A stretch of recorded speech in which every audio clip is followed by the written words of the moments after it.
আমরা যখন ছোট ছিলাম এরকম অনেক হাজার হাজার অতিথি পাখি এই কুয়াকাটা সমুদ্র সৈকতে থাকতো, কিন্তু যখন মানুষ আঘাত করা ধরছে অতিথি পাখিরে, তখন দেখছি আমরা অতিথি পাখি খুব কম, মানে অনেক পরিমাণ ছিল, তারপর কমে গেছে মানুষ আঘাতের জন্য। তারপর আমরা যখন এই বিচের পারে ফটোগ্রাফি করি, এই একটা পাখি ভাইসে আসলে আমরা ধৈর্য পাখিটারে এই জায়গায় যারা নেতৃবৃন্দ আছে বা এই পাখি নিয়ে পাখির যারা চিকিৎসা করে তাদের কাছে আমরা পাখিগুলো নিয়ে দিই।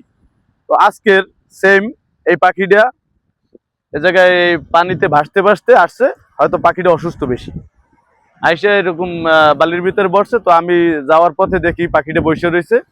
তারপর আমি পাখিটা ধৈর্য আনছি, আইনা আমার ছোট ভাইরে ফোন দিছি। আমি বিচের পারে ফটোগ্রাফি করি, তো আমি একটা গেস্টের ছবি তুলতেছিলাম, তখন দেখি এই পাখিটা আসছে। তো পাখিটারে আমি দেখতেছি যে পাখিটা অসুস্থ, উঠতে পারতেছে না। তো পাখিটারে ধৈর্য আইনা মানে আমি লোকালি ভাবে ওই জায়গায় কিছু চিকিৎসা করছি। চিকিৎসা করার পর তো এই যে আমাদের এই জায়গায় আমার কিছু ভাই বেড়াদার আছে, যে এই যে কেম বাচ্চু বাচ্চু খলিফা আছে, তো ছোট ভাই জাহিতে আছে। তো এদেরকে আমি জানাইলাম যে পাখিটা আমি পাইছি, অসুস্থ পাখিটা কি করা যায়। তো এরা এদের দ্বারা এই পাখিটা চিকিৎসা হবে, চিকিৎসা হইলে এই পাখিটা চিকিৎসা কইরা সুস্থ কইরা তারপর এরা ছাইড়ে দিবে। আশা করি যে পাখিটা সুস্থ হবে। সবাই দোয়া করবেন।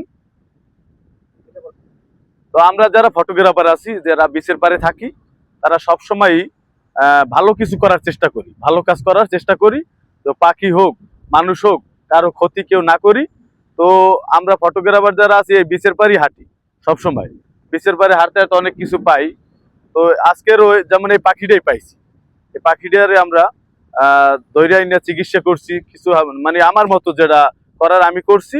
তো এখন আমার যারা এই জায়গায় নেতৃবৃন্দ আছে পাখি চিকিৎসার, তাদেরকে আমরা খবর দিছি, তারা আইসা এটার প্রাথমিক চিকিৎসা করবে, তারপর পাখিটা সুস্থ করে ছাইড়ে দেবে।